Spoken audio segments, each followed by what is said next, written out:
عباس کے ہاتھوں میں دیا تھا۔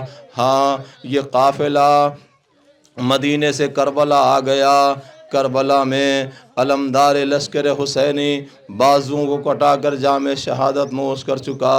جب یہ قافلہ دوبارہ مدینے آیا ہے اور چوتھے امام نے بشیر ابن جزلم کو بلایا اور بلا کے کہا، بشیر تیرا باپ بھی شاعر تھا، کیا تو بھی شاعری کر لیتا ہے؟ ہاں مولا، میں بھی اشعار کہہ لیتا ہوں۔ امام سجاد نے پرچم دیا، کہا بشیر لو اور جاؤ مدینے میں ہمارے آنے کی خبر کر دو۔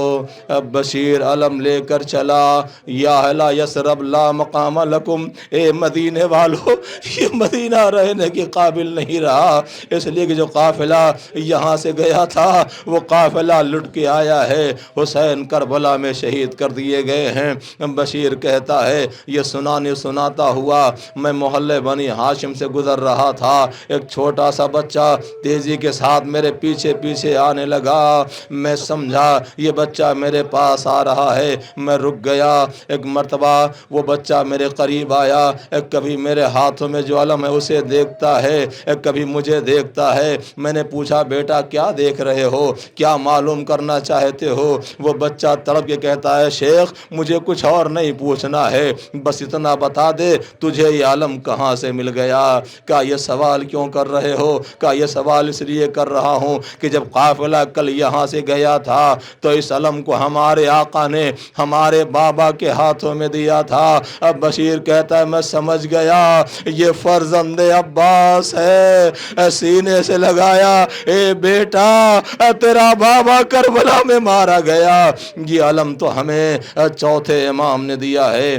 آپ نے علم مبارک کی زیارت کر لی۔ لیجیے عزیزو، جہاں یہ علم تھا اسی علم کے ساتھ ساتھ وہ عماریاں بھی تھیں کہ جس میں مخدرات عصمت و طہارت سوار تھیں۔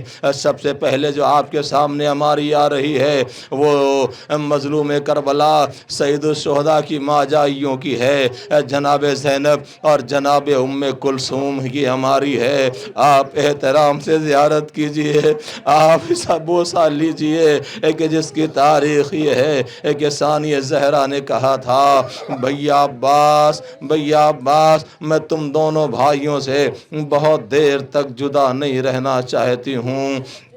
بڑی شان سے عباس ان شہزادیوں کو کربلا لے کے آئے تھے۔ ثانی زہرا نے دوران راہ یہ کہا تھا، دوران سفر یہ کہا تھا، عباس وعدہ کر لو کہ جس شان سے لے کے چل رہے ہو اسی شان سے لے کر واپس آؤ گے۔ مولا عباس کچھ کہنا چاہتے تھے کہ ایک مرتبہ مظلوم کربلا نے پشت پہ ہاتھ رکھا، آواز دی، عباس یہ وعدہ نہ کرنا، اس لیے کہ کربلا سے زینب تنہا آئے گی۔ جزاکم اللہ خیر الجزا۔ خدا آپ کو کسی غم میں نہ رلائے بجز غم محمد و آل محمد کے۔ آپ نے عماریوں کی زیارت کر لی، اب جو آپ کی خدمت میں ہماری آ رہی ہے وہ بھی کربلا کی ایک مظلومہ خاتون ہے، ایک دکھیا خاتون ہے، جناب ام لیلا مادر حضرت علی اکبر۔ اللہ اکبر، یہ بی بی بھی کتنی مظلومہ ہیں، کتنی غم زدہ ہیں، جس کے لیے تاریخ کربلا کہتی ہے کہ لاش علی اکبر آ گئی، بیویوں میں واہ محمد آ، واہ مصیبت آ، واہ علی اکبر آ کی صدائیں بلند ہیں۔ ثانی زہرا نے دیکھا ساری بیویاں ہیں مگر ام لیلا نظر نہیں آتی، فرماتی فضا دیکھو لیلا کہاں ہیں؟ اب جو فضا لیلا کے خیمے کا پردہ ہٹاتی ہے تو عجب منظر دیکھتی ہے، لیلا کبھی اس دیوار سے ٹکرا رہی ہے، کبھی اس دیوار سے ٹکرا رہی ہے۔ فرماتی شہزادی یہ کیا کر رہی ہیں آپ؟ جیسے ہی فضا کی آواز سنی ایک مرتبہ تڑپ کے لیلا کہتی، فضا ارے بڑا اچھا ہوا آ گئی، جب سے خبر شہادت علی اکبر سنی ہے، اے فضا آنکھوں سے دکھائی نہیں دیتا، مجھے سہارا دو تاکہ میں اپنے آپ کو لاش علی اکبر پر پہنچا سکوں۔ لیجیے عزیزو، ایک عماری کی اور زیارت کیجئے، یہ عماری مادر جناب قاسم بیوہ امام حسن ام فروہ کی عماری ہے۔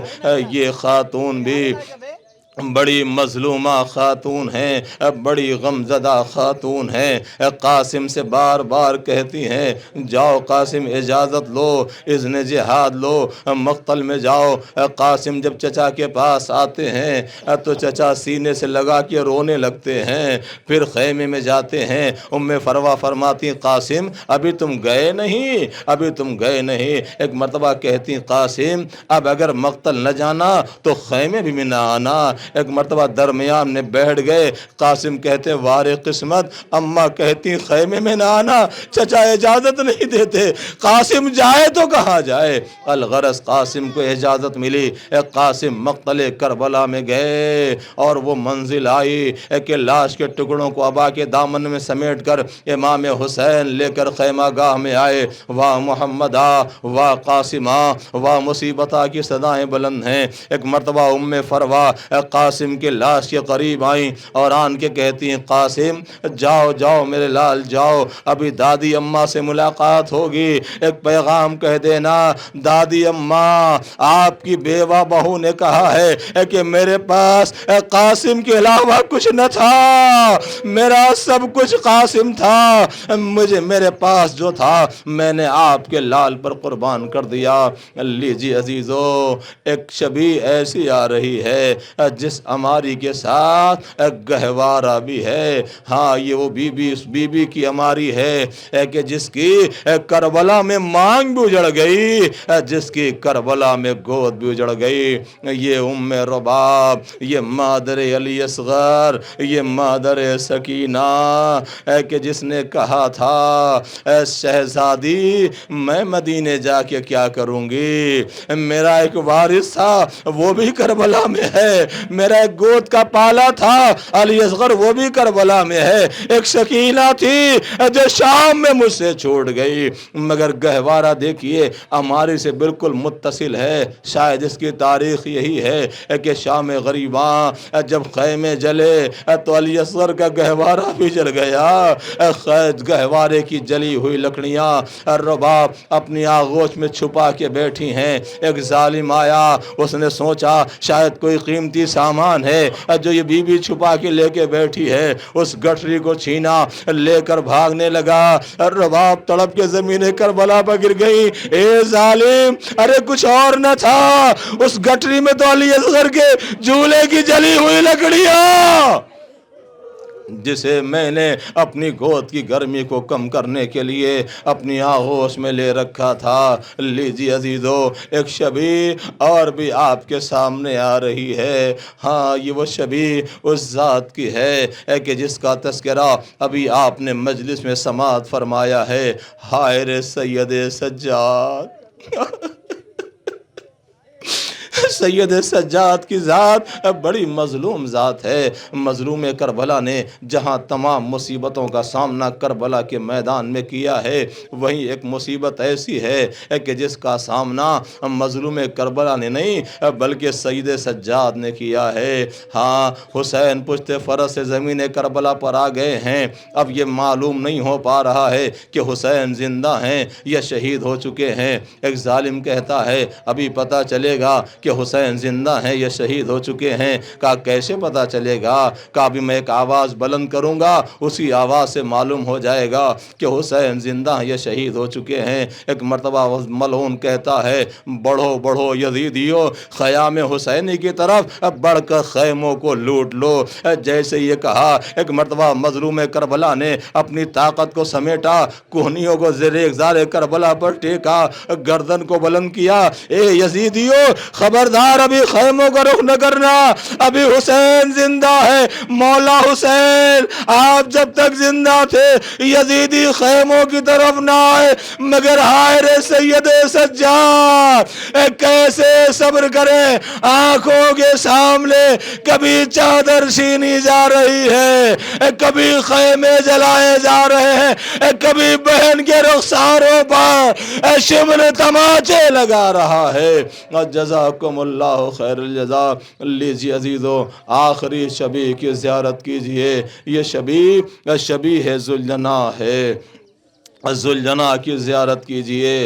وقت رخصت ہے امام حسین کا، اور رخصت ہو کر پشت فرس پر سوار ہو گئے۔ نہ آسرا تھا کوئی شاہ کربلائی کو، فقط بہن نے کیا تھا سوار بھائی کو۔ اب حسین چاہتے یہ ہیں کہ ذوالجناح قدم آگے بڑھا دے، مگر ذوالجناح قدم آگے نہیں بڑھا رہا ہے۔ ایک مرتبہ اشارہ کیا، کیا دیکھا؟ سمو سے لپٹی ہوئی سکینہ بہن کر رہی ہیں، اے میرے بابا کے گھوڑے، میرے بابا کو مقتل میں نہ لے جا، اس لیے کہ صبح سے جو بھی گیا ہے کوئی واپس نہیں آیا ہے۔ لیجیے عزیزو، مظلوم کربلا رخصت ہو گئے، مقتل کربلا میں آ گئے۔ وہ جنگ کی کہ الامان والا فیس کی صدائیں بلند ہونے لگیں۔ ایک مرتبہ وہ منزل آئی، آواز غیبی آئی، حسین تلوار کے جوہر دکھا چکے، اب صبر کے جوہر دکھا دو۔